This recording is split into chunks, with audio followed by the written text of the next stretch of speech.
Soir, le dossier de la rédaction, 2 ans après le suicide de leur fils Alexandre, qui avait 17 ans, à Nice, et qui était traité pour un problème d'acné.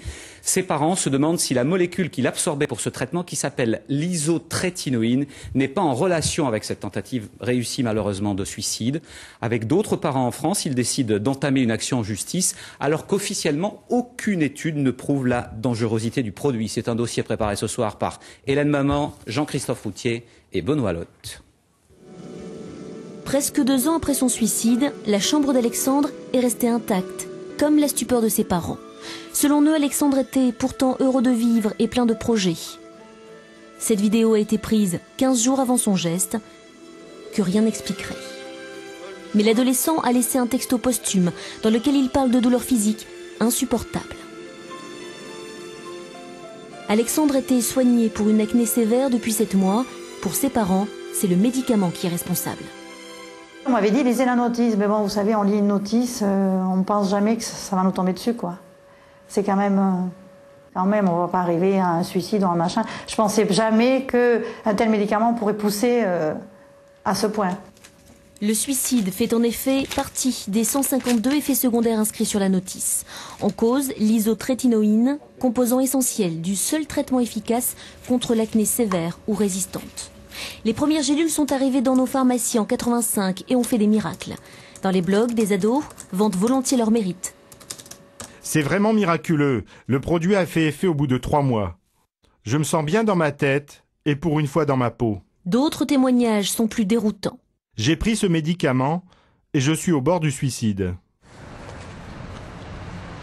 Les parents d'Alexandre ont réuni autour de leur association d'autres victimes présumées. Ils viennent d'assigner 2 laboratoires en justice et veulent que la prescription de la molécule soit mieux encadrée. Voilà ce qui devrait être précisé dans le médicament. Par exemple, sur la notice explicative, que toute absorption de ce produit impose un suivi psychiatrique pendant une période de 3 ou 4 mois. Là, au moins, le devoir de précaution serait respecté. Alors, on se contente de dire risque suicidaire. Terminé. Une fois qu'on l'a dit, on est peinard. L'association demande donc que la prescription de la molécule ne se fasse qu'avec l'accord de 3 médecins et qu'elle soit systématiquement associée à un suivi psychiatrique. Aux États-Unis, l'équivalent de notre agence du médicament insiste sur les effets sur la santé mentale et impose la signature par les patients d'un document très détaillé. Dans la salle, aucune des victimes supposées n'aurait été prévenue des risques sur la santé mentale. Jean-Christophe a tenté de se suicider à l'âge de 21 ans. Et puis un jour on en a marre, on a son bac de justesse, on redouble la fac et puis voilà. Et on ne sait pas pourquoi. Ce papa est même retourné voir la dermatologue de son fils, mort suicidé aussi. J'ai demandé s'il y avait des contre-indications. On m'a dit non, il n'y a pas de contre-indication, non, tout juste, vous pouvez avoir peut-être des problèmes de foie et peut-être des problèmes d'articulation. Les laboratoires qui commercialisent aujourd'hui les génériques du médicament ont refusé nos demandes d'interview et ne reconnaissent aucun lien entre la molécule et le suicide. Une des seules études qui existent a été réalisée au Canada sur 30 000 personnes et mettrait en avant un état dépressif chez 1 à 5% des patients. On a des protocoles qui sont extrêmement bien définis. Et c'est, je peux dire, drastique. Donc on n'utilise pas comme ça, en fonction de l'air du temps, ce médicament. Ce médicament, on arrive à ce médicament quand on est à la dernière ligne de l'acné.